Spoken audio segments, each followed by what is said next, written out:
hello there, good people. It's Johny-J here, and welcome to another episode of the 3C Show. And as always, I am super pumped to be here. And today, I'm especially excited because I've got my main man, Brent Mail, here with me today. Welcome, brother. It's so good to have you here. Hello, how are you? Yeah. Brent's on the road working. Glad to be here, Johnny, and I'm on the road, so just excuse the background. Excuse the hotel room in the background. Yeah, man, I've actually got a new background too at the moment. I'm in transition to a new studio that's still 6 months away, so we're going to be looking at this background for a little while as well, mate. So anyway, all good. No, I think I've got one of your lights right there. Oh yeah, nice, man. It's nice accent. You need to take your hat off, man. We can get the hair light off the shining off the spot, mate. There it is. Yep. There it is. Beautiful. Look at that. It's very nice, mate. Very nice. Anyway, if you don't know who Brent Mail is an all-round photographer and good guy, and teaches photography online. Has done for, I don't know how many years, mate. How many? It's like, is it 15 yet? It's got to be close. How close are we, Brent? Cool. Sorry, I'm losing. I lost you there for a minute, but that's all good. Oh, that's okay. Anyway, Brent's taught photography for about 15 years online, and you can find him at shareinspirecreate.com. So go and check that out. And just a little plug here for my community, 3colors.co/join. I've got a free online photography community where we're in there helping photographers on their photo journey. So please go and check that out if you get a chance. And as I said, it's free to join, and all the information is at that URL, so at that link. Awesome. All right, man. Well, today on the show, we're actually going to be doing an image critique show. So Brent's got some images from his community, haven't you, mate? Yes, got a few, and it's all about macro in my community this month. Yeah, nice, man. Nice. And I just got a few images that have been submitted in my community as well that we're going to give some feedback and critiques on. So getting started here with the very first shot. It's loaded up. So in the develop module now. All right, so I believe this is from Glacier National Park, St. Mary's Lake.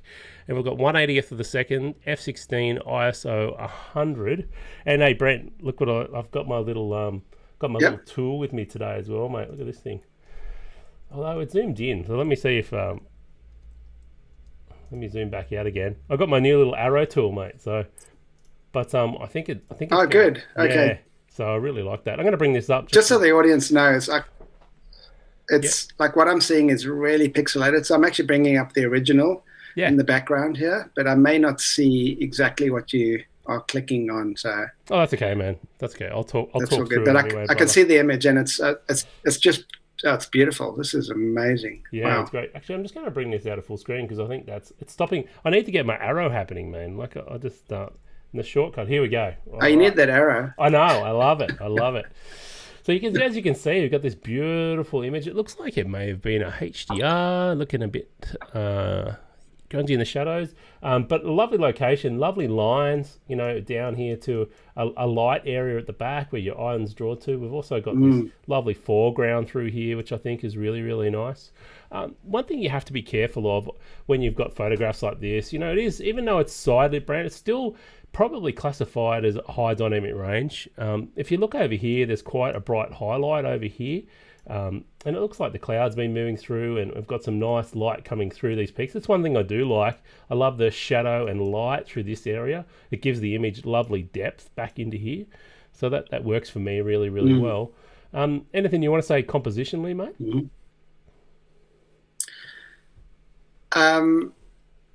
Well, I love how the peaks draw your eye in from both sides. Like you're coming down from either side. It's almost like it's framed. It's epic. It's like a little, like a bow coming down. But the first thing I noticed in Lightroom there with Johnny was a histogram. I'm seeing a missing highlights and whites on the histogram. It's just the first thing I kind of noticed, the little mountains, and then the missing highlights and whites there. Yeah, definitely, bro. So let's just bring that up anyway.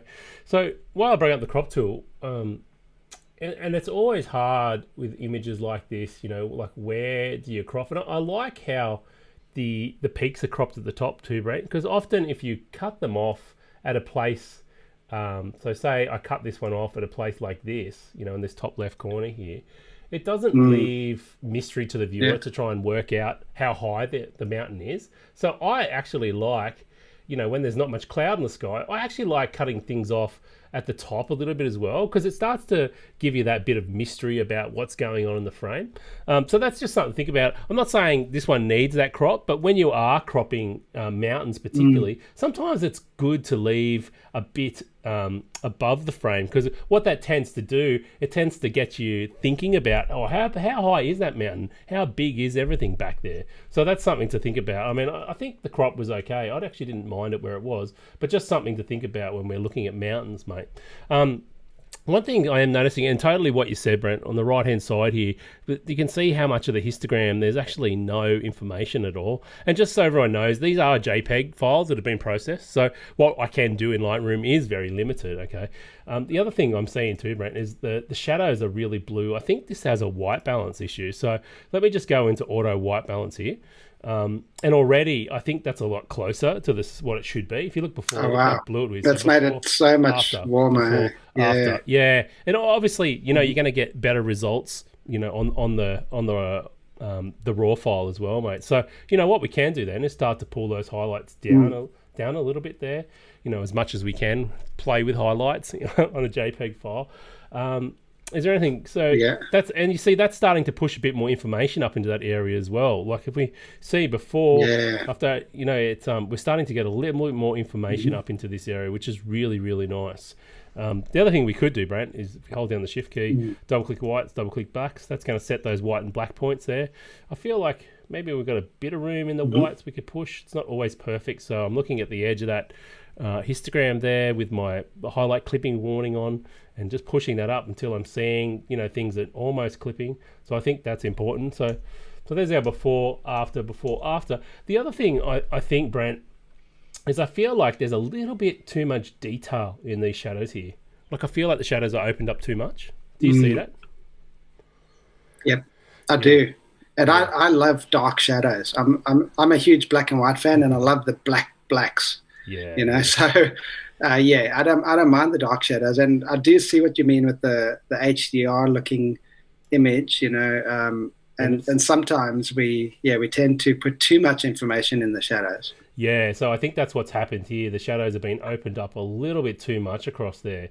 So here's that little brush adjustment that I did there. You see before, after. It's probably a little bit harsh, and I probably need to go back and do some cleaning up around the water. But you get the idea. The other thing I could have done, and rather than using exposure to or shadows, is just gone in and added some contrast into that area, because that's going to really make those blacks a bit darker. Yeah. So, go in and tweak those there. So I tend to find a lot of the times these days, Brent, with the new masking tool, it's just so powerful. Have you had a chance to dive into it? So I'm just doing a color range mask at the moment. I'm loving it. I'm loving the new masking tool. Cool. It took me a while to figure it out, and I know, Johnny, you're way quicker than me at figuring out new stuff. And I did enjoy the old tools, but I'm really liking the new one, especially the subject detection. Yeah, when it detects the subject, nice. And like most of the time it gets it. Sometimes it doesn't. Yeah, and that really helps. So I did do a color selection, and because the tones, a luminosity selection probably wouldn't have done much better for this photograph. So actually just going around and cleaning it up here. And what you can actually do is if you turn on that auto mask, Brent, it's really nice. You can see I can click in these little areas and clean up that edge, because what I'm actually trying to do is get a selection on the foreground at the moment. So I'm just erasing everything else in the scene. Should be able to erase that up here. Looking good. All right. And if you find you're struggling to erase some stuff, sometimes you need to go in and see it's not letting me erase that up there, but that's okay. You get the idea. So we're cleaning up the mask there. Done a color selection, and what I was thinking is it's a little bit too bright in that foreground for me. I think that needs to be pulled down, and the reason why I say that is it's competing a little bit with this background mountain here with luminosity value, and also in the back here. So the raw file, you'll find you'll be able to pull out way more detail back in that bright highlight back there. But I would definitely pull down that foreground a little bit, and just to show you what that's done, let me turn that on and off, mate. And the reason why I think you can see it's just slight, mate. But what that's done is just taken that luminosity out of those trees there, because you want it to be a foreground. You don't want your eye to get stuck on it. You want it to build its way through the scene and find these needs different... to flow. Yeah, that's right. Needs to flow. Yeah, perfect, mate. And hey, Johnny, just one thing with your crop. I know you were talking about cutting off those peaks. That's probably one place I differ from you. Oh, yeah. Is I like a little space above peaks and like a little bit of sky above there, just some breathing space. Yeah. But I do understand what you're saying about the panorama look. I don't think panos. I agree. Yeah, no, I agree, mate. I don't think this one needs it. It was just something to think about. Sometimes when you've got peaks, it is good to add mystery, to leave. Particularly if there was no cloud in the top of the sky to hold us in the top of the frame, then I'd definitely consider it, because the sky would be less interesting to me, whereas, having that mystery of the top of the peaks is something that, to think about. Yeah, not saying this one needs it, but just something I picked up. And also when it comes to the shadows, you can add coolness to the shadows, right? You can. Yeah, no, you definitely can. So at the moment, I'm just adding some contrast back in here. And the other thing I do with that, when you've got sometimes, these, sometimes a bit of dehaze where you've got that sort of misty sort of look, just to bring a bit of contrast back into that area back there as well. So like I said, these are the JPEGs, so there's only so much we can really do. So you were saying coolness into the shadows. Yeah, we sure can. So the easiest way to add coolness into the shadows is with color grading tool. Okay, and you go down here to this shadows, whatever you want to call it, selector, color selector. And if you move it into the blue tones, you can see I can start to affect those blue tones there. And sometimes it's good. I feel like this one probably doesn't need it, because the way the shadows have been opened up a lot, there's actually a little bit of color noise in there, I think, Brent. But yeah, definitely, if you wanted to cool the shadows down and inversely, you can warm the highlights up, which is often something's interesting that's really nice to do, and that just gives it that. And the reason I'm saying that is because it is Glacier National Park, so it is cold, and the snow there, I think, in the shadow areas, and I spent quite a few years in Colorado, and I know when the sun goes away and you're in those shadows, it's bloody cold. Eh? Is it? Yeah. So that's why I think it's quite important to have the blues, the coolness in the shadows. Yeah, for sure. And you'll see what I mean. If you look closely at these mountains here where the shadows have been opened up, there's almost like this blotchy colour sort of in there.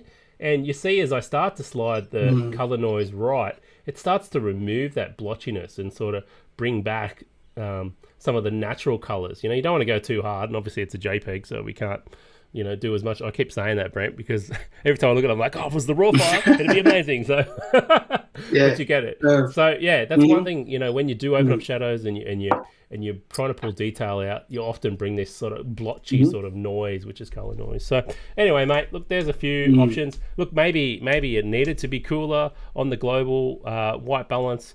Maybe that was closer to what it was when you were there, if it is a cooler place. So that's definitely something to think about.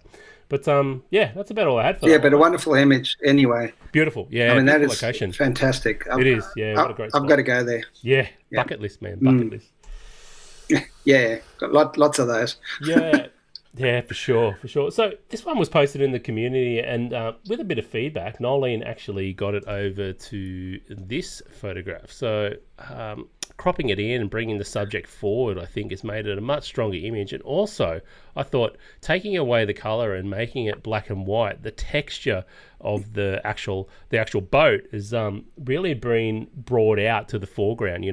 Whereas before, if you look at this other crop, Brent, where does your eye settle? Because there's so much sky in the frame, the sky is really competing for what I would say is the reason why Nolene took this photograph. Man, I'm going to take my hat off. I'm getting really hot in here. Whew, it's hot. So that's why I think cropping it down, and something to always think about, Brent, when you and you know this, mate, like when you're taking a photo of something, if you've stopped there and the reason you stopped there is this boat, then you want to compose your image so that that boat becomes the main subject and everything else that's included in the frame is supporting it. And at the moment, this image screams to me, oh yeah, cool boat on the beach, but the sky is the main subject because there's so much of it and it dominates the frame. That's my way of thinking. Yeah, but I think it's also the lighting, Johnny. The lighting is incredible.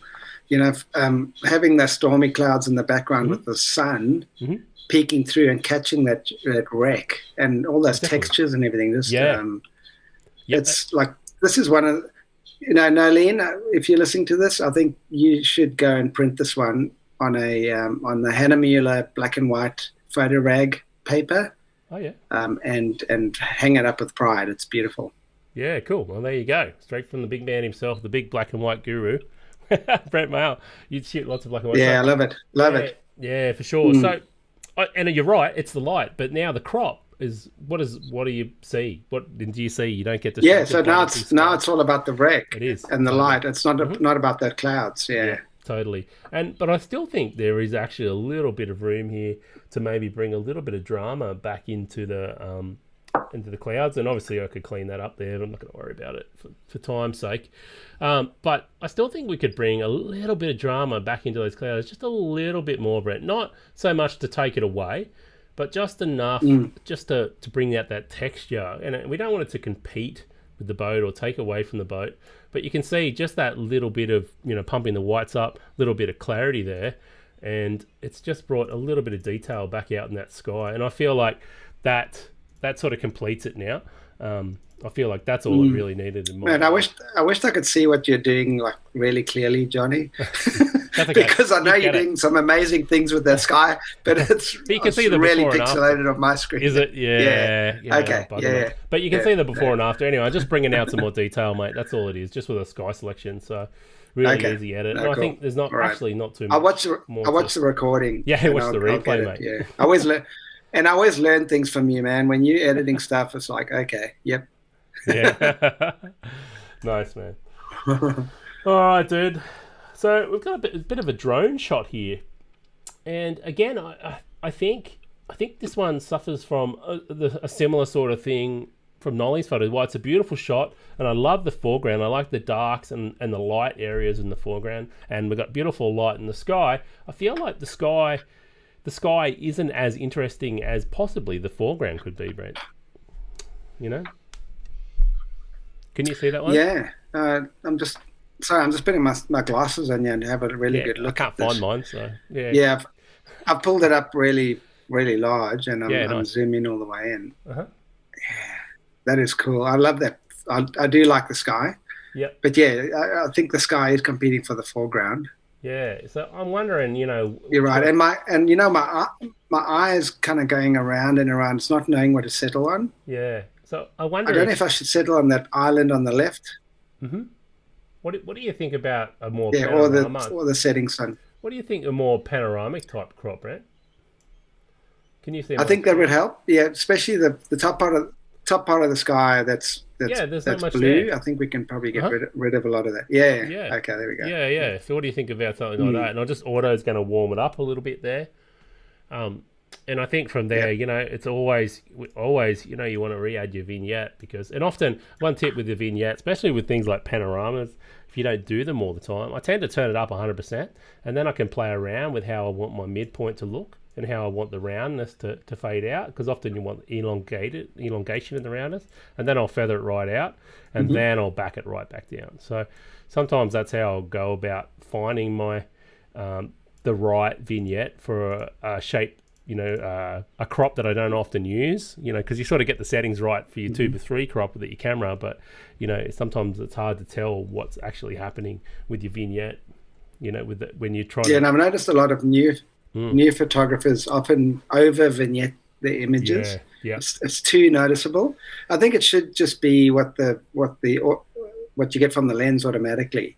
There's a natural vignette from the lens and from what you see. For sure. I always say a vignette is just there to help pull the viewer's eye into the scene. It's to be not seen, So we know it's there because we added it, but it's something that you don't want to look at a photograph and go, oh, look at that vignette. Unless there's one exception, Brent, and I think there's a stylized black and white sort of setup, where they use that harder vignette sometimes, and I think it can work sometimes in that type of frame, But usually when you're editing things like this, it's not something that I would play around with.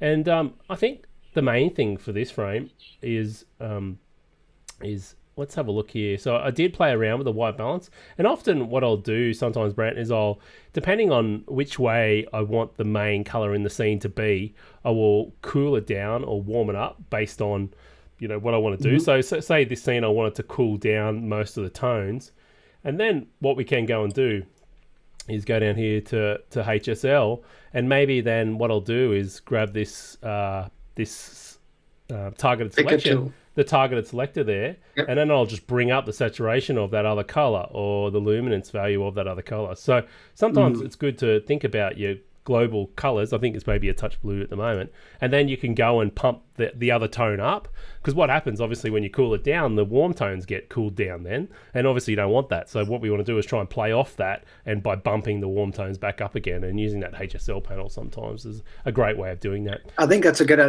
idea, Johnny, to cool the whole image down, because we lost the sky, which was cool. Yeah, the top of the sky when we cropped it.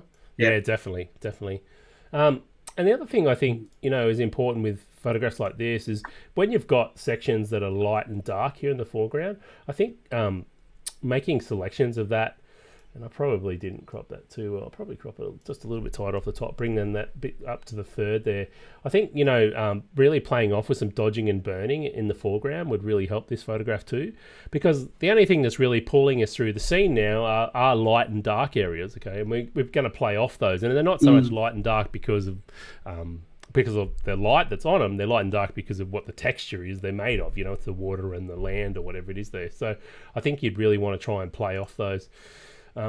Sometimes if we can go in here, let's try another color range selection and just see how good it does. Not real good here.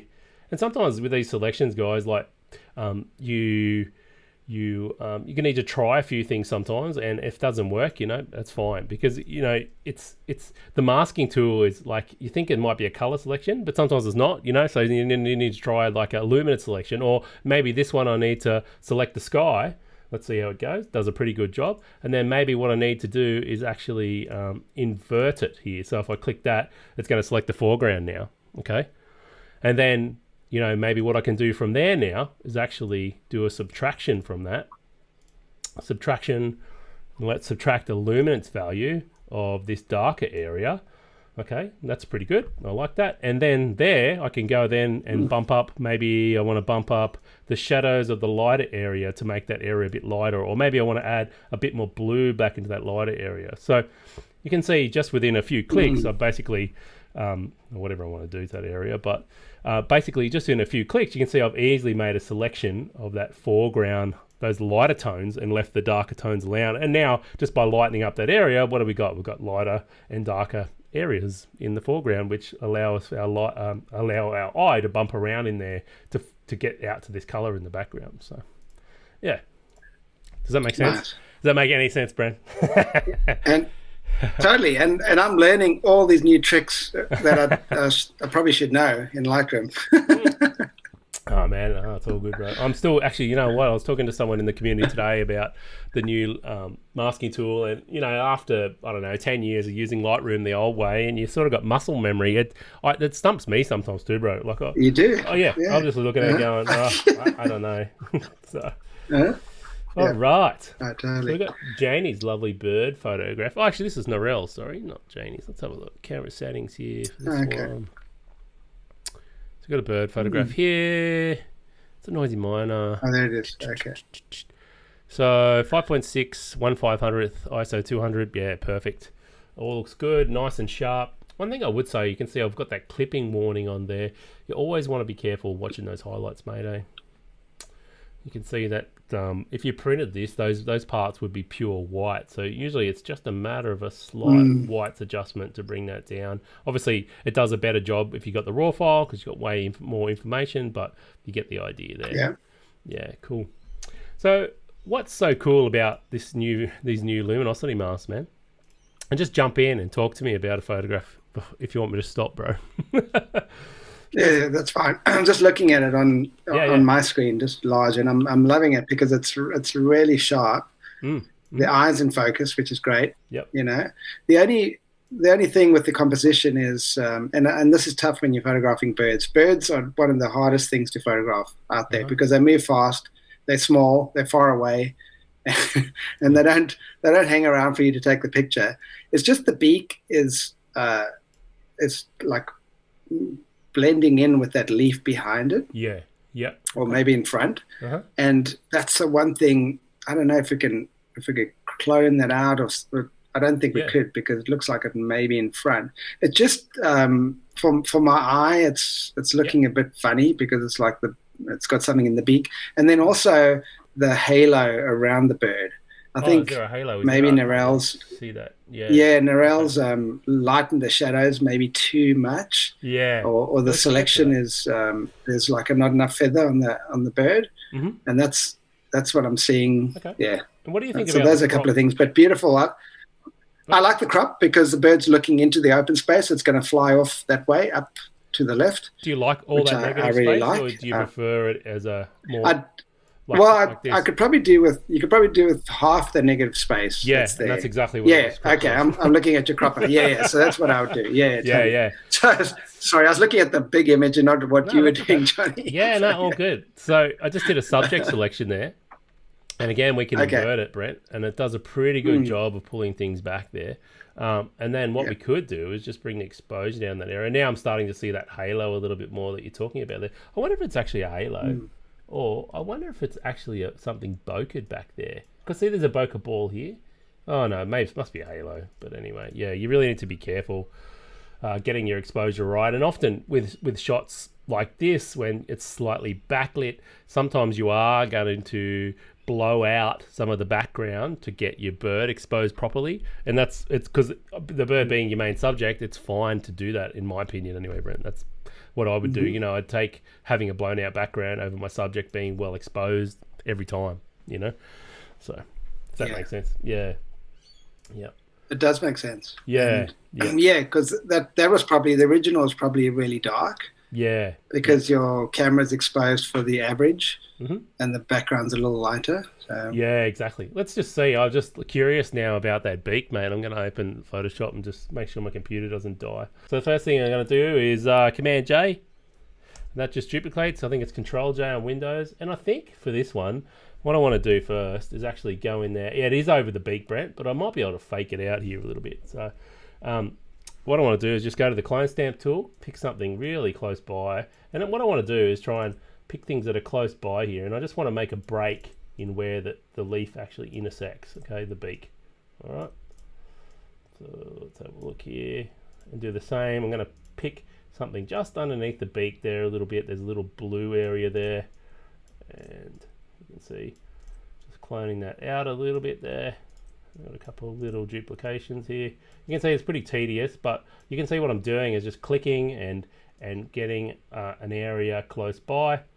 And then I'm really trying to reshape that beak there a little bit. Obviously it's not perfect there, but I'm also seeing a little bit of chromatic aberration, Brent, and that tells me that the bird probably was a little bit underexposed. The beak's probably cut off a little bit there, mate, but I don't know if you can see that, it's definitely a little bit cleaner. So let's have a look before, after. Yeah, after. it's clear. Definitely the head's cleaner. Yeah, definitely. And then what we could do is actually we could take out this whole little section here, you know. We could play around with this. And I won't spend too much time here, Brent, but so I could grab this lasso tool now. And I'll just go up to edit and go down to fill.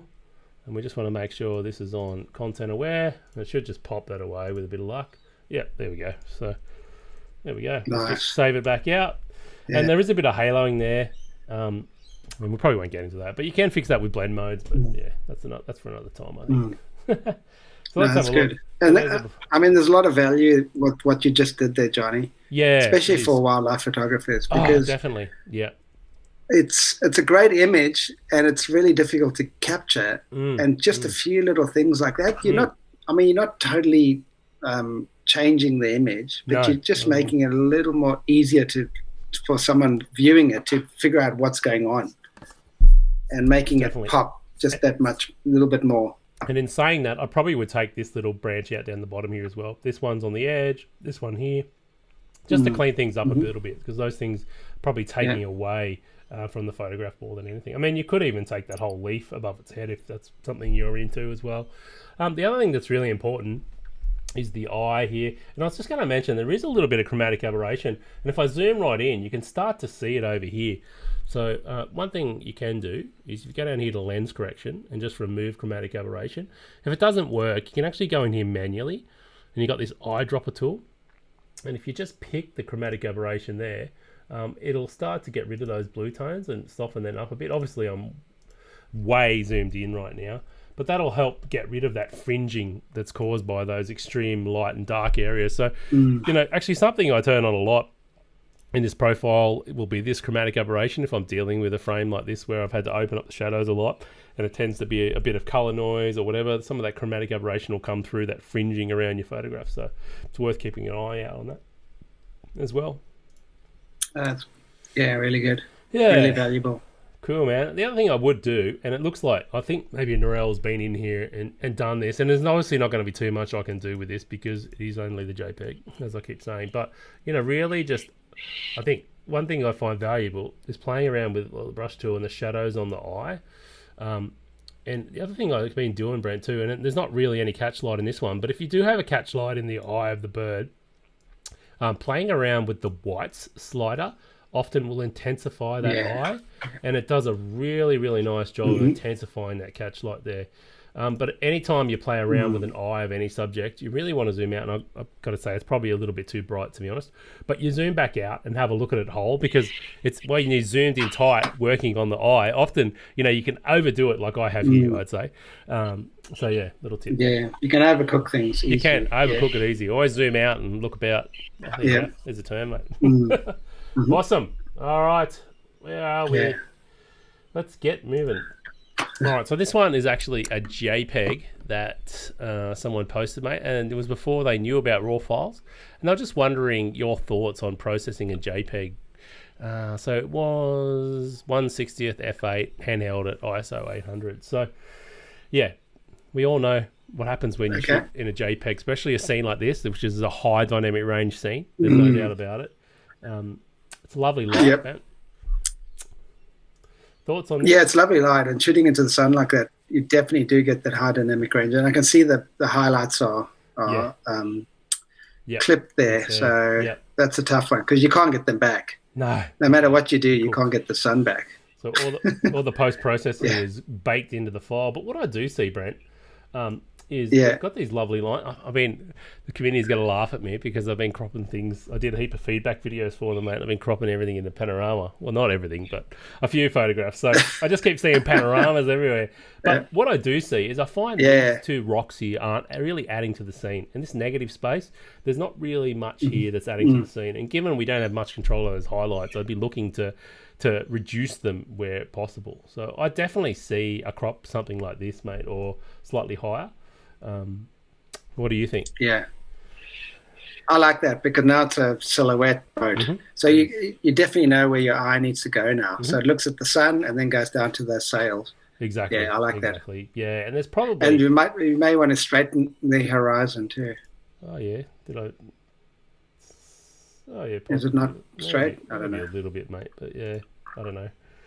Okay. I don't know how many beers you had tonight, mate. No, I think it was off a little bit, mate. Just one. I'm about to get another one, but I'm looking at like really pixelated screenshots from you.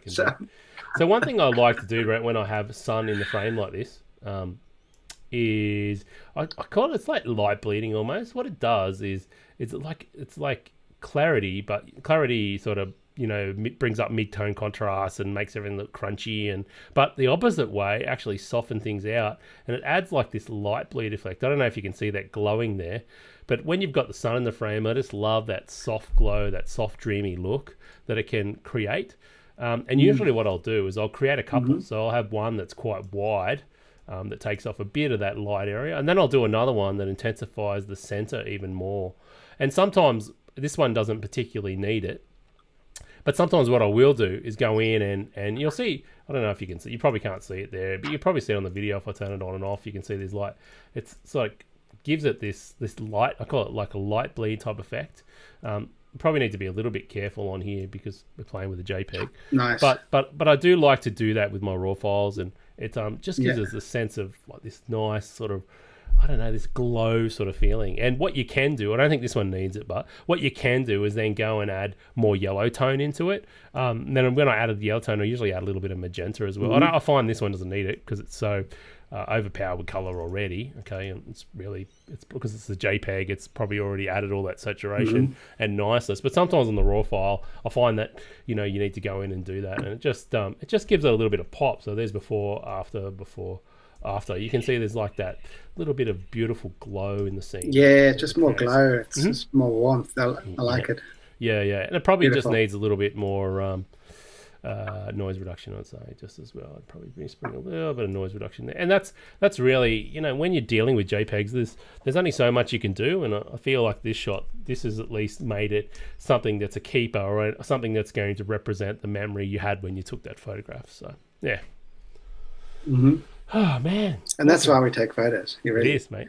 It's, it reminds us of how we felt when we were there, seeing that sailboat and the beautiful sunrise or sunset. Yeah. And it's important that, you have slowed down and you're actually enjoying the process. Because if you are rushed, it's going to remind you of how stressed you were when you're there. Yeah, exactly, mate. Exactly, mate. And you don't want that. All right, so we've got a bit almost like an abstract type photograph here. I think this is from Newcastle Bars, from Scott. Something. Yeah, it looks like it. Yeah, so it's 500 f6 at 1/400th of a second. Must be with a slightly longer lens. What did he shoot? Okay. It was with a 100 to 400. So yeah, he's probably zoomed in. So sharpness wise, looks like he nailed it. Yeah, I like that diagonal line made by the rocks, giving that movement feeling to the whole image. Yeah, and even those stainless steel, whatever they are, the pegs in the rocks, they're kind of slightly diagonal too, leading down. Yeah, they certainly are to the left. Yeah, I like it. And then you've got this sort of line. Something I would do.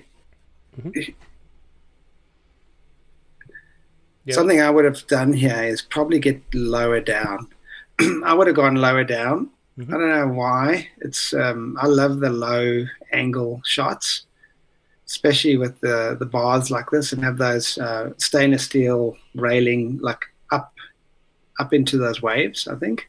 Yeah, right. So instead of it getting lost in the rocks here, you'd prefer to see them. Yeah, so that like the high angle, I think is.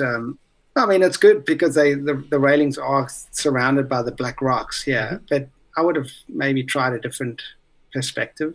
Yeah, and then you would have had the railing basically up against this white foam area if you waited for a similar sort of patch on the rocks. Yeah, that makes sense too. I think both of those are. And this is what I was saying about getting away with having a harder vignette. With the black and whites, it's not as like. I don't know. There's something about it, Brent. It's just not as harsh as what it can be on a natural sort of processed photograph. So you can get away with those more grungier type looks. So it is but by the way, I'm not a massive fan of that sort of look, but you definitely can do it, and people do it, and it's something that it's a look that is definitely out there, and it's well accepted in the black and white community. I see them all the time, long exposures with this heavy vignette, and yeah. But it's a personal preference. It's like a creative choice in the end, So I think the main things with this, because I think why that's more accepted in black and white is because of all the dodging and burning that we used to do in black and white images. It used to be some heavy dodging and burning, especially from on the edges. Yeah. For sure. No, that makes sense, mate. Totally. So one thing I love when we've got scenes like this is to play around with texture and clarity. Clarity just works wonders with either areas of photographs like this where you've got explosion. And I feel like this area, I want to bring that to life a little bit more somehow. And I'm going to play around with clarity. I'm also going to open up the shadows there. And I'm just going to watch my histogram. And I'm going to play around bumping the whites up in that area as well there, Brent. My flow's turned right down. I'm thinking, why isn't my brush painting? If you have a look at Matt, that's how much I painted before. So my flow was turned right down. All right, let's see if we can do a better job now. All right, now we're cooking with gas. But of course, obviously, that's obviously too bright. But what I want to do is bring out some more detail in that area. So the shadows are obviously too bright, and the whites are obviously pushed up way too much there. But what I want to do is just bring that area to life a little bit. Because I love that explosion. That's nice. It's a nice part of the photograph, you know. I'm trying to bring that out as best I can there. So let's just have a look what I did do. So there's before, after. Yeah, that's pretty good. Let's have a look, bring some texture into it as well. Just really get a bit of grunge. And let's see if a little bit of contrast as well in that area. So before, after. Yeah, that's nice. Because I really want your eye to get lost in that mess. You know, because we've got these different textures here. We've got this dark rock that's well dark. You can see, you know, if I highlight over the dark one, you can see these are the areas of photographs that are pure black, which is totally fine. You know, in most photographs, having a little bit of black is fine. In particular, black and white, of course, it definitely works. But I feel like we just need to play off a little bit more off that lighter area there. And I feel like that's probably done that. So there's before, after. Johnny, would you crop a little bit off the bottom? Off the bottom? Do you think? Yeah, we definitely could. Yeah, just I'm just thinking because then that line's a little bit more diagonal and it's leaving less rock, less of the darks and more of the lights. And so it's more balanced. Yeah. The other thing I did notice, Brent, is just on the left-hand side here, this one post is actually right on the edge of the frame, and that to me is being cut off. So that's more of a distracting element. So even bringing in past that crop, I think you're right about the crop, Brett, and I think we could even take just a touch off the top there. And what that's done, it's actually it emphasizes that explosion even more now. So that becomes the main subject. You know, we've got this black texture down the bottom, and because there's so much happening in this frame, and I wonder if it wouldn't be as impactful even in color, mate. So that would be my thoughts, because there's so much going on with all this texture. It's that's cool. I think you're right about the crop, Brent. I love the black and whites though, and those, you know, the rocks just really make it. The really dark rocks. They do. Yeah, there's no doubt about it. And you could go in and do the similar sort of technique, paint texture on that, paint clarity, and start to bring those out a little bit more. And yeah, that's cool. And so there's before, after. I think that's good. If I roll it back, Brent, let's go back in here. Let's roll it right back. So I'll just reset it there. That's the full crop, and that's our latest crop with the edits. So that's the full and the latest crop. Okay. Yeah, big difference. Nice. Love it, mate. Love it. All right, let's keep trucking on. All right, we got this one from Janie. Let's have a look quickly at the settings. Gee, we're trucking into it, mate. Let's have a look here. Janie's one. Oh, she didn't post the settings. That's cool. All right, so I love the clean background. The biggest thing I'd say, technically, it looks like it's been executed really, really nicely, Brent. You know, clean background, quite a textured subject. But I'm finding this highlight here to be really distracting. That's, you know, taking away from this frame. There's no doubt about it. So for me, possibly cropping that out, something like this, or I wonder for a 1-to-1. I wonder if we'd fit in a 1-to-1 crop here as well. So possibly even balancing out like a square sort of crop as well. So that's not too bad. There's a little bit of a highlight. Yeah. I didn't want to crop out the top of the stem. I still wanted to bring that in. So it means we do have to deal with that highlight up there, which we can easily do. Yeah.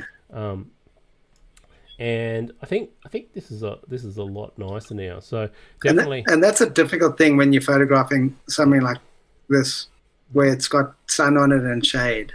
You know, like a high dynamic range image like this. Yeah. The camera really struggles. It does. There's no doubt about it. And really the best thing to do is to either put your subject in full shade, like try and block it with your body, or put a hat out there and try and, depending on how big your subject is, and put the thing fully in shade, or obviously waiting for a cloud to blow over like a big softbox to take away that highlight.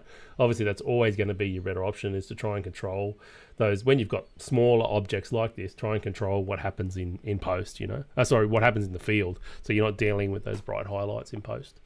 Yeah. Yes. Yeah. Yep. Cool. So just setting the white black points there, and I think really there's not too much to add to this one. Again, you know, this would probably, given the texture of this, Brent, I think this would be another candidate, like for a black and white too. You know, something maybe if let's see if we could do a background selection. I'm not saying we have to. We're in a bit of a black and white mood at the moment, so let's see if we can do a subject selection. Excuse me. I'm going to invert that. Hasn't done a great job. It's a bit too technical, this subject. So yeah, that's not going to work. And sometimes these things, you know, I haven't got time to go in and adjust every single little thing. But what you can do down here with your black and white too is have a look at your channel mixer. Given the background was green, so if we go in here to black and white, if I grab my targeted adjustment here, and let's see if I can pull the greens down in the frame. So you can see what it's doing is I'm selecting the tones in the background now. And you need to be careful because sometimes you can't pull them down too much. But that is a way in black and white in this channel mixer, Brent, to go in and adjust parts of the frame, you know, if you can't get a decent selection or something like that. I often do that with black and white. Now, you know, you can see a few of these corners aren't great. So we could pump up the shadows, pull the highlights down, and just start to, you know, work on a few of those areas we thought we wanted to pull back even further around the edges there. So I could just paint in here, bring that back. And you can see I'm sort of customly giving it a bit of a custom vignette as well, Brent. Pull that back a little bit of dodging and burning there. Yeah. I don't know, mate. What do you reckon? Black and white or not? Yeah. I mean, I do like the black colour, and white. but it's just nice to go black and white sometimes, isn't it? Yeah. Do you like the colour better? It is. With what I can see on the screen, I think I like the black and white better. Yeah, you do? Yeah. Cool. Yeah. The black and white, I think, is with what I can see. Yeah, on the screen, for sure, man. I think it's good. Yeah, it's just because it is all about texture. This, you know, it's all about when you look at the color. While the green is quite pleasing, the actual subject, I would say, the colors in the subject aren't as pleasing. Yeah. So stripping those away, we get these beautiful textures and this strawy sort of feel for this subject. So yeah, definitely. Sorry, I was flapping my hands, man. Ripped the bloody headphone cord right out. So yeah, I'm a dingus sometimes. Far out. All right, so got one more here from Laura. We'll get to that one in a minute. All right, do you want to take this one, mate? This is your specialty, travel photography. Yeah, so it's this. That's yours, is it? Yeah, this is one of these from Laura. I'll just tell you the camera settings. Okay. So the first two shots. Oh, geez, I like those leading lines, the shapes, the textures in the roof. But I think those red seats really do it for me. They lead me up to the end there, to that painted window in the background there. The only thing is that person in the foreground walking back looking at their phone. Man, it's a pity they're there, because my eye goes and then it's kind of their face is competing for my attention between that window in the background above the altar and this person walking back towards me. I totally agree. A beautiful image. I think the white balance is probably off. Yep. We'll have a look in a minute. And okay, and then we can probably stretch out the top or the bottom just to get the lines, you know, perfectly vertical. The columns, you mean? On the image. Yep. Columns, yeah. So you reckon? And the vertical lines. Let's have a look then. So if we go in here, I bet auto's going to make it too blue, possibly, but probably closer to that. What do you think about that white balance, Brent? Is that closer to what? I mean, I wasn't there, so it's probably was warm in there, given that old lighting. Yeah, warm. But it probably wasn't as yellow. Do you think? More like that muted sort of tone. Is that better? I'm just waiting for the image to render on my side here. Yeah. So that's looking a lot better. Okay. So let's straighten it up too. So we're going to transform here and we look at vertical, probably down. And this is something to keep in mind whenever you're shooting things like this and you don't have a tilt shift lens, make sure you're shooting wider than what you need. So even though you would compose something like normal, shoot it as wide as you possibly can with the lens you've got, because often you're going to lose some of that by you know, this process of straightening up your vertical lines particularly. So horizontally, I think that looks okay, like that. Looks good. The other thing, and especially with the wide angle, you do get those columns like leaning in towards each other at the top. Yeah, definitely, man, definitely. But I think that's a lot straighter. The other thing I can pick too, Brent, is because we've got so much symmetry in this frame. I actually would have tried to try and get the symmetry quite even on both sides and put that window there right in the middle. You know, something like this maybe. And I know this is a big long vertical panorama now, but I think this is a lot stronger. To me, this having that symmetry really, I don't know. I just like the symmetry better. I suppose that's all I could say. And something that if you could have taken a tripod into the church or put your camera onto something and do a really long exposure, because then people moving would get out the way. You wouldn't have them in the image. You'd have maybe a little bit of ghosting. But if you did like a 30-second exposure or something like that, and all those people were slowly moving, it would be tourist-less. There'd be no tourists around, so it would make an even more powerful image.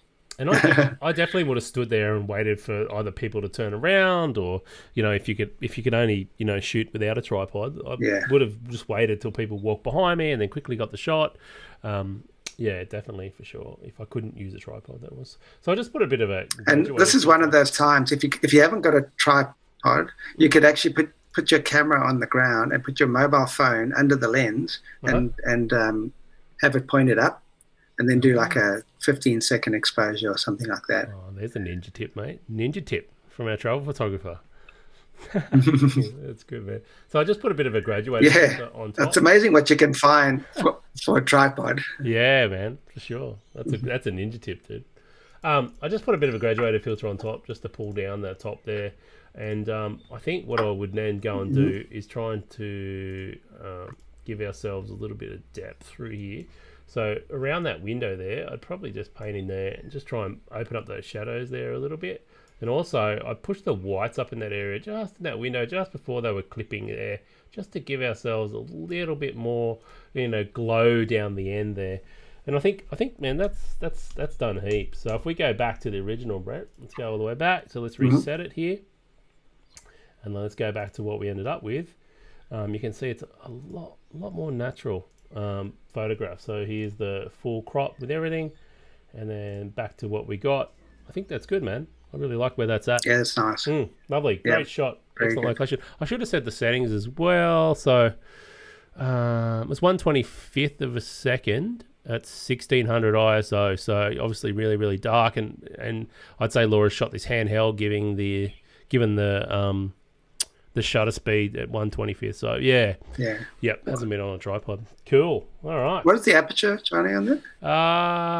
6.3. So given how wide she is, that's probably okay. Yeah, it's at 14 mil, mate. Yep. So I mean, you get away. It's not ideal, right? If we were out shooting landscapes, we'd say, F8 to F11, but when it's always that give and take. It's about coming home with a shot that's sharp and maybe not the best depth of field that you could have got possibly, or not getting a sharp shot at all. So I think that was a good choice, be going 6.3 at 14 mil. Great choice. Yeah, I think that worked really well. Good. Yeah, because she's cranked up the ISO probably as high as she can want it go. Yeah, exactly. I think she ran it through Topaz too. So Topaz is like ninja material. Cool. Okay. All right. Let's get on to another one. All right, man. We've got one here from Kerry. So let's just see. Yeah, this is an interesting image because Kerry hasn't told us what it is yet. So we're all trying to figure out what it is. She's like, I wonder if you can guess what this is. So this is part of my macro challenge, which is my boot camp challenge this month. I'm actually doing a 6-week challenge to give people time to get their extension tubes and macro lenses, or borrow one, steal one if you need to. And this is an interesting image because I don't know what it is. Do you think that's her in the frame here? That skin tone. Do you think that's I think it is, yes. Yeah. I can see skin tones around here. The photographer there. Yeah. It's a really interesting photograph. And but I'm liking those textures. It looks like some part of a vehicle, I think. Yeah. Quite sure. You know what I really love? I love this part. I love this part of the frame here. This part up here, and I love this part here too, Brent. So I'm just wondering where if I was to crop this, and because I find my eye gets drawn to this part straight away because it's been the brightest part in the scene. and that's fine. Like that's Yeah. totally fine if that's what you're after. But I look at it, I see this part of the frame, and I just love this because we've got diagonal lines this way, then we've got this big sweeping line, going from like third to third this way. Anyway, I mean, when we're talking about cropping images like this, where they become abstract, it's purely personal preference. It's like, what I say, Brent mightn't agree with, and what the photographer crops, maybe that's their favorite crop they had. So, it's purely personal preference, I reckon, with stuff like this, Brent. So all I'm doing is just dodging. No, it is, down. and like now it's actually looking like a jawline. Oh yeah, with those teeth. It's pretty pretty interesting, hey? Yeah, it is. So I just brought down the highlights on the outside there because I don't want your eye to be stuck on that. I want us to be able to come in here and see this bright highlight. And I really love this area here, Brent. I love this. I don't know how that reflection has worked with those blacks in there, but I absolutely love that area of the photograph. So to me, this is what I see. But like I said, everyone's going to crop slightly different. Yeah. Yeah. And abstracts are amazing. That's where you bring out the artist in you when it comes to photography. You do, Abstract. because there's no right or wrong. One thing that works well when you've got shiny subjects like this too, Brent, is that the clarity is always amazing for bringing out, a bit of pop into your frame without changing things too much. So if you have a look, sort of, there's the before, there's the after. So you can always bring a little bit of clarity. If that's the look you're going for, it brings out a bit more of these highlights through here, doing that mid-tone sort of contrast. Yeah. So that's what we had. And that's with our settings there. So, yeah, that's really cool, man. I love that. I think it's cool. Yeah, that's good. I often forget to photograph things like this. So. Thanks, Johnny. That's yeah, I love it when you edit these images because you just give a different perspective to things. Yeah. Now this is interesting. What do you think this is? It's either bark of something, or it's some sort of a seed with something that's on it, or it's something that's it's a bamboo bark. No, that's what it is. Okay. Yeah, bamboo. It's another abstract that I really enjoy. I don't think I've got the camera settings, mate. So I don't know if you've got access to those, but what I am seeing this photograph, what I do love, firstly, is these diagonal lines and the color between those two areas is just amazing. I think you've chosen a really lovely part to photograph of it. I think that's great in my eye, Brent. What do you think? I do like it, and what she's done here is she's stitched together like focus stacking. I think about 5 different images, and she wasn't quite happy with the way she stacked them, but I think it's pretty good. I'm just thinking of the original because I commented on this a few days ago inside Bootcamp. I think it gets a little bit blurry on the right, and I didn't mind that because it added a little bit of depth to the image. But those colors, like this is one of those shots that I don't think I would turn to black and white because I think those colors actually make it. No, I definitely agree. I think. Yeah, so whenever you got like a round, looks like it was a round subject, okay, and whenever you've got that fall off back like that, they're really hard to focus stack. And the thing with macro photography, and everyone knows that shallow depth of field that you've got to play with, even at f8, so on your widening lens, f8, at the right distance away from your foreground, you can get everything absolutely sharp. But on a subject like this, you've really got to. Even at f16, you still wouldn't have got enough depth of field with this. So I never like to push my lenses past f16 because you start to get sort of degrading in your image. Like usually f11 is the sweet spot. So if I was going to focus stack this, I would shoot it at f11, and I probably because I think something the mistake a lot of people who focus stack do, they think, I'm going to focus stack it, so it's fine. I'll just shoot it at f4 and. That's great. And then you get this wafer thin depth of field. And I'm not sure what the settings were, so please, I'm not sure what you actually shot this at. It's just an example. But and then they do their focus stacking and then they get it back and go, oh, I missed a few spots. Yeah, so what you want to do is give yourself that f11 up to f16, give yourself the maximum depth of field, and then go your hardest and take a shot here and a shot here and a shot here and a shot over here and one here, and really capture as many as you need to do with your spot focus to get all that area as sharp as possible. So it's focus stacking's it can be quite a tricky technique to get right all the time, man. There's no doubt about it. It can be. And when you bring it into Photoshop or whatever you're using, to stack them, sometimes it just doesn't work. Yep. You've shot everything, and then you just don't know what's going on, and all the masking and that, and especially if you are not shooting with a closed down aperture like f11, or if you're shooting at like f2.8 or f4, it's even more difficult to stack it, and then that's when the software really struggles. Yeah. So great tip there, Johnny, shooting at f11 or f8, and then stacking it, and just doing the spot focus on different focal lengths to make sure that everything's right. The stuff that you want sharp is sharp. Yeah, exactly. Just taking your time. It's really the key is just taking your time there. Sorry, I was about to do a colour selection. So I'm just doing a bit of a colour selection here. And you can see how good, like if you look at this mask, I don't know if you can see it, but it's pretty much selected all that orange area just with 2 clicks, mate, a colour selection. So it's really, really nice. Oh, really? Yeah, it's really, really good, mate. So what I was thinking is I'd probably just pull the highlights down a little bit. And it's mainly for this top corner here. It's very, very subtle. And you'll see most of the time when I do any adjustments, it's really, really subtle. It's just to bring that down because the way the light was falling off, I felt like it was just a touch bright up there. Because I really want people to not only get locked into this colour, and I've cropped it square, by the way, Brent. So it's actually got rid of those edges, which is totally fine because I see this and just go, oh, I want everything to be sharp. Again, we're just talking something purely abstract here.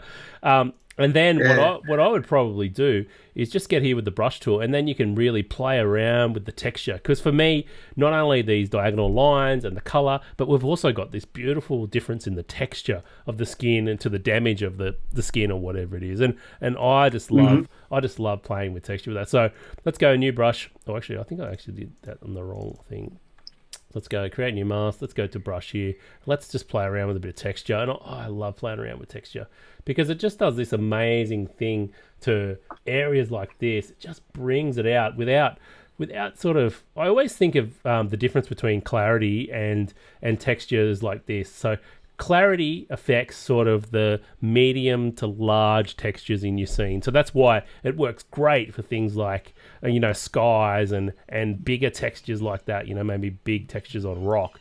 But I always say texture sort of affects things from that medium to small size texture sort of range, which is more what this is, So if I'm thinking about which one I'm going to use to bring out, different surfaces, then that's usually how I think about it, mate. So you can see I'm just painting around here with a bit of texture. So anyway, I don't know if you can see that, but it's just subtly, I'm clicking on the wrong one. So you can just see it's just brought a little bit of texture into that area and a little bit more. It plays off that softness and roughness even more, I think.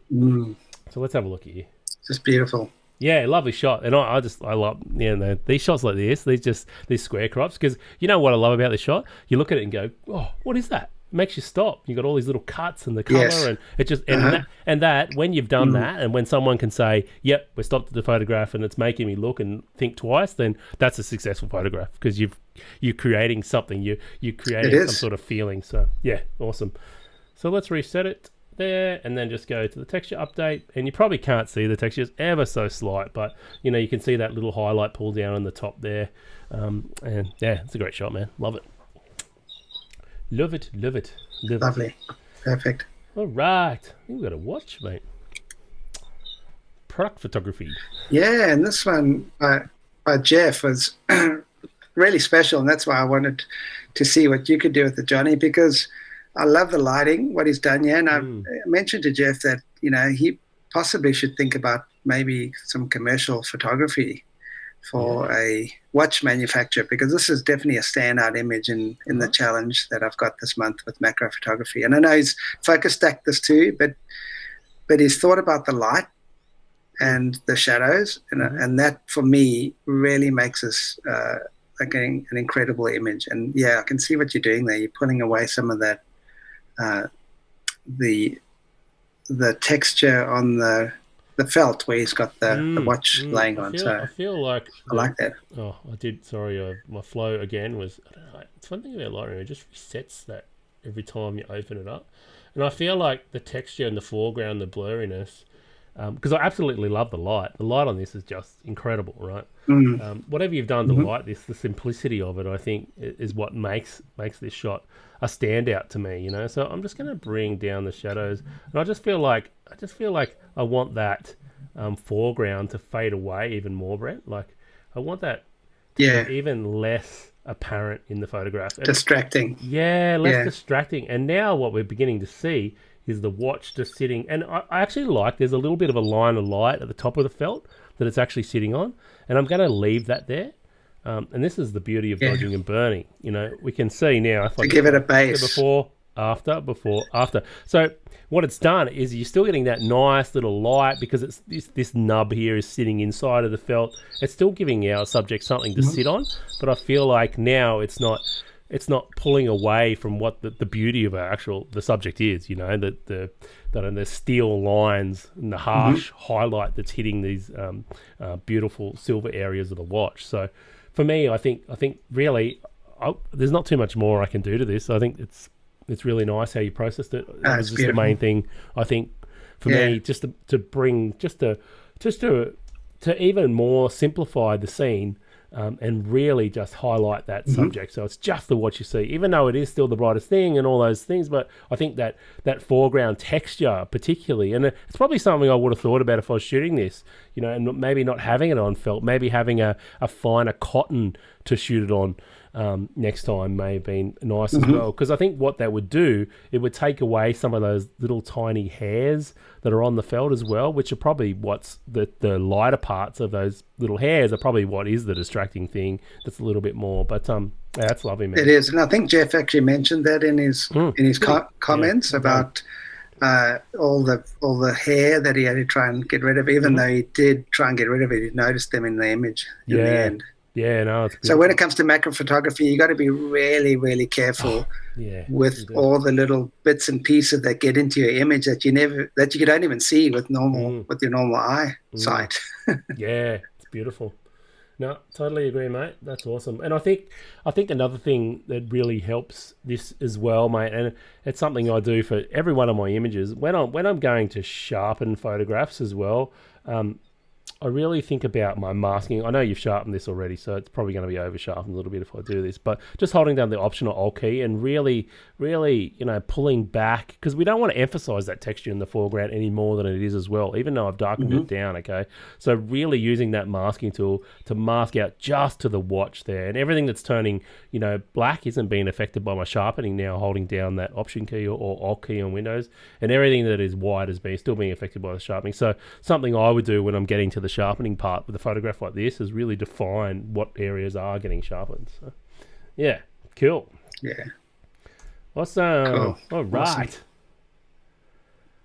Paul's image, and I really enjoyed this one. And you've met Paul, and I've met Paul because he came to our workshop last winter, and I hope he'll come to our next workshop in September. But awesome.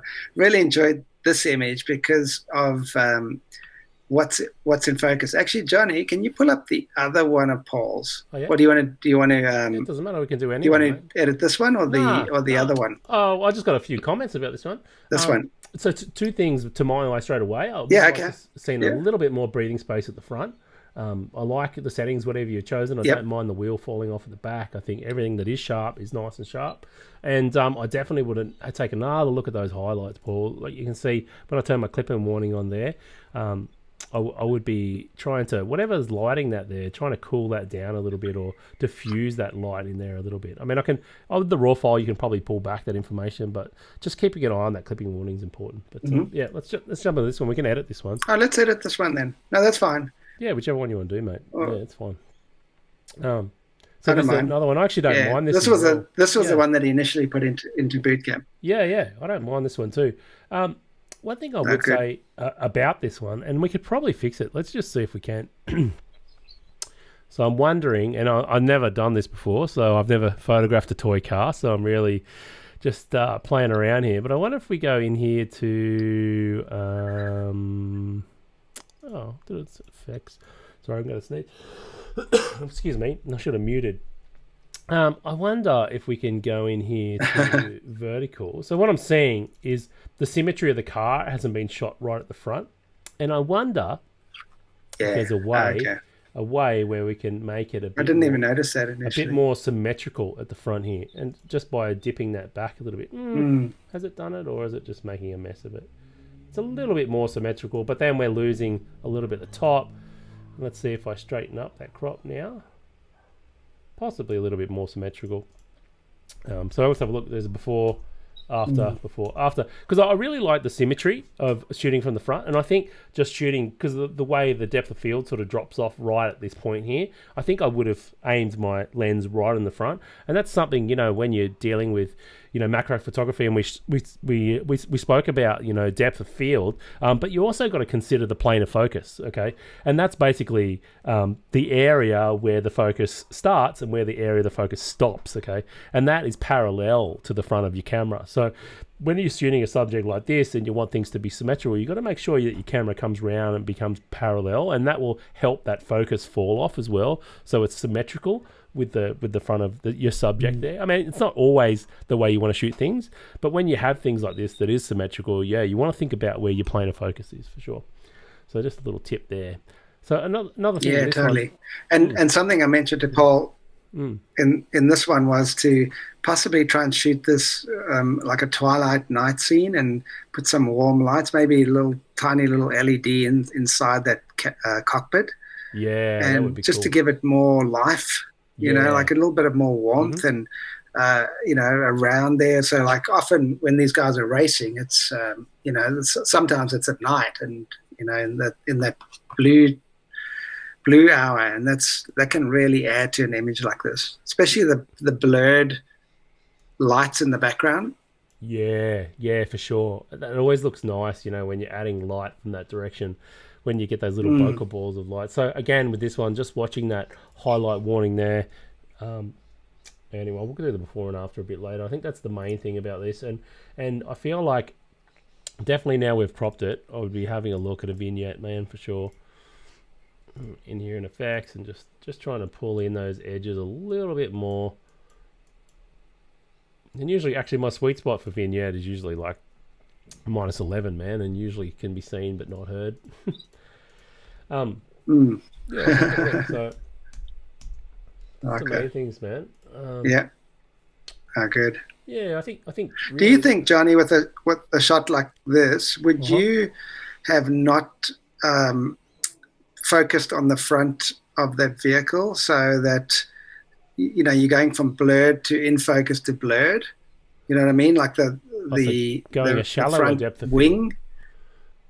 So like the front wing's a little bit out of focus, and then where the number 3 comes up, that starts getting in focus, and then the actual McLaughlin name is in focus, and then it goes out of focus in the back. I mean, just a thought. Yeah, no, definitely. So it's definitely something to do. And I'd always, if I was shooting something like this, I would always take a couple of different f-stops anyway, and just so I had them and to have a look on my computer. It's definitely a thing. So if you were trying to highlight this part of the frame, or say just the 3 in this part of the frame, then for sure, you'd probably focus in here somewhere at maybe 5.6, and then you would start to get a bit of drop off in the front there. There's no doubt about it. So I mean, this is a focus stacked image, so there's quite a few stacked focus points. Okay. Yeah, so because it's a macro, so I think those first couple right at the front you could not include those, so that the front is a little more blurry, and then it goes in focus where the person is, and the front 2 wheels, and the number 3 and the side mirrors, and then it goes out of focus again. So it gives that more depth. Yeah. The other thing I find, I don't know if that would work. Maybe.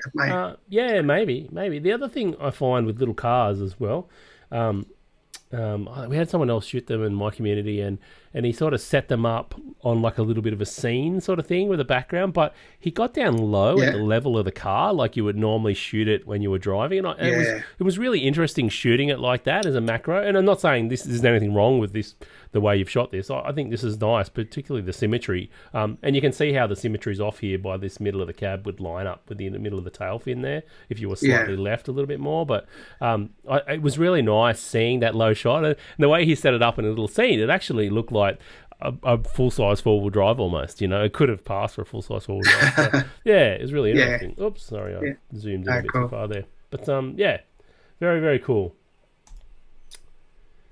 All right. Oh, nailed the eye there. Look All at that. right, you're looking at Dave. Yeah, Yeah, Dave Dave. does some great macros. Uh-huh. And normally he photographs a lot of birds, but this is I Yep. love this one. Yeah, it's lovely. Absolutely nailed the eye here, and there's a nice light.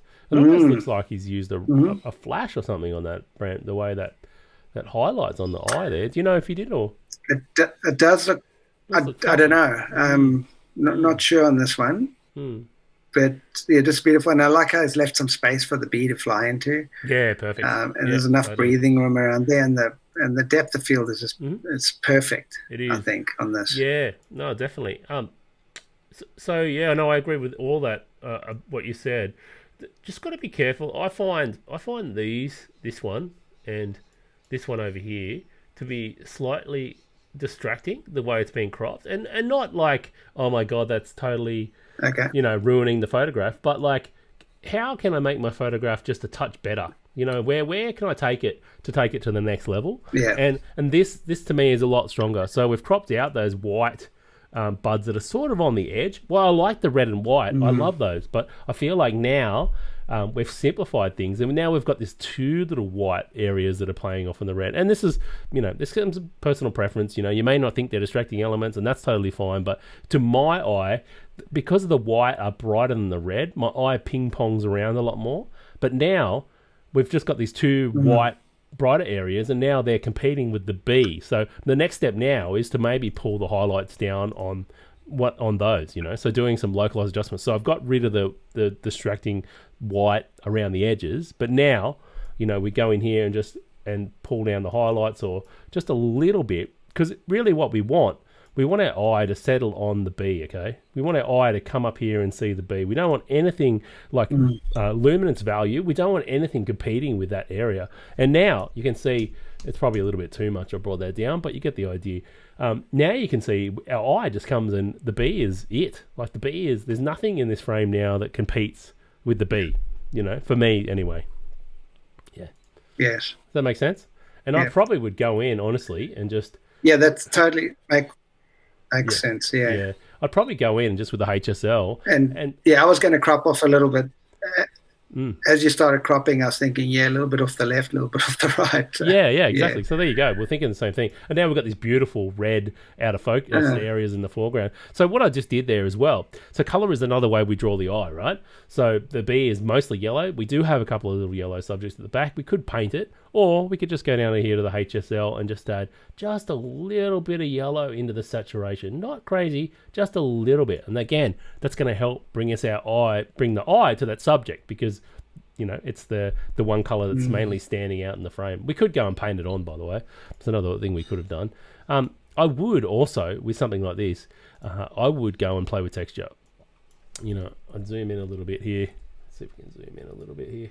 And I'd get my texture, and I'd be playing off these little hairs and that on the sides here. Because another way we draw your eye to a subject, is by creating difference in texture as well. And particularly these little hairs and that around here, I just love that. I think that part of the bee is just amazing. So everything we're doing, these little fine adjustments, is helping the viewer be in touch with the bee. No, helping our viewer see the V. So let's have a look. So there's before, after. So let's just go right out, Brent. Let's reset. Okay, so this is where we And were. I think those little things can make all the difference. They can, because it seems like this guy, David, is it? Yeah, David has executed this perfectly in camera. There's no doubt about it. I think camera skills wise, absolutely nailed it. Just a few of these extra little things, and you can see the difference, right? So that's where we were. Little distracting elements. The bee's there, and we can see it's still the sharpest thing in the frame, and obviously your eye gets drawn there. It is competing with this little guy down here, but just with those couple of little tweaks, now the bee is like, it's the main thing that jumps out at you when you view the image. So yeah, Totally, Johnny. And thank you, man. That's so valuable. Yeah, the information you've given us. Cool, dude. All right. Oh, another one. This is cool. Oh, they've nailed this one. Far out. And they've nailed motion too. That's Rami. Yeah. Yeah. Absolutely nailed it. I love this negative space up here. This is great. I love this, the way, That's just good. And look at that. Look at their eye. I Wow. know. Yeah, that is crazy, man. So I think this is made again. This feels like there's artificial light being put into this for sure. Like it feels like it's been hit with a flash. Um, and you just need to be careful. I can see some highlights here, and you've pulled them back. I would probably see from the raw file. There's probably not too much I can do with this JP, but definitely from the raw file, I'd go in and have a play around, just see if you can pull back a little bit more detail out of those areas. But yeah, gee, you've nailed that there. I'm just looking around the frame, Brent. What am I seeing? So I'm wondering, and I feel like this one again, it's the color difference between the other things there and the sharpness. It just, your eye just gets powered straight to it, like absolutely does not pull your eye away, does it? But what I am thinking is, No. I'm gonna just see this blue, this green dot at the top there. I'm actually gonna take that away. And I just feel like, and you can have a play around with that, and you can probably do a better job in Photoshop. But I just feel like that area there is actually not adding to the scene. I would call that little bit of bow crop there a bit more distracting than adding to the scene. And again, we've got a bit of a green tinge coming in around the edge there, and because you've nailed this in camera, again, like I said to the last guy, David, like I think you've done a great job, camera skills wise. Maybe the highlights are a little bit hot, particularly on the leg there and the back, but I feel like removing those little areas, which are just subtle things, it's just like the next little tweaks that you can do to take the image to the next level. Yeah, that is just gorgeous. Wow, cool. That is gorgeous. Yeah, that's Both of really those. good. And I actually haven't got too much more to add to post-processing because it's nice and sharp. The color differences between, the supporting subject and the main subject, there's enough difference in there, other than removing those, just what I would call slightly distracting elements on the edge of the frame. I feel like you've nailed this one. So, yeah, awesome. Nailed it. Nailed it. Totally. Mate, I think we are done, finally. We've been through everything, I think, mate. That's everything. That's it. Yeah. Awesome. Yeah. Yeah. Oh, that's good, man. Well, thanks so much for joining me. It was a big one. But anyway, it was a bit of an experiment. No, pleasure, man. Yeah. I got my glasses on. Yeah, all good, bro. I've took my And, hat off. Johnny, I always learn things from you. Yeah, when you editing things and you see things that I don't see, and that's what's so valuable about both of us jumping on and looking at your community images, you looking at mine, and we all got different opinions and different skill levels and history when it comes to looking at images. So that's really, I think it's super valuable.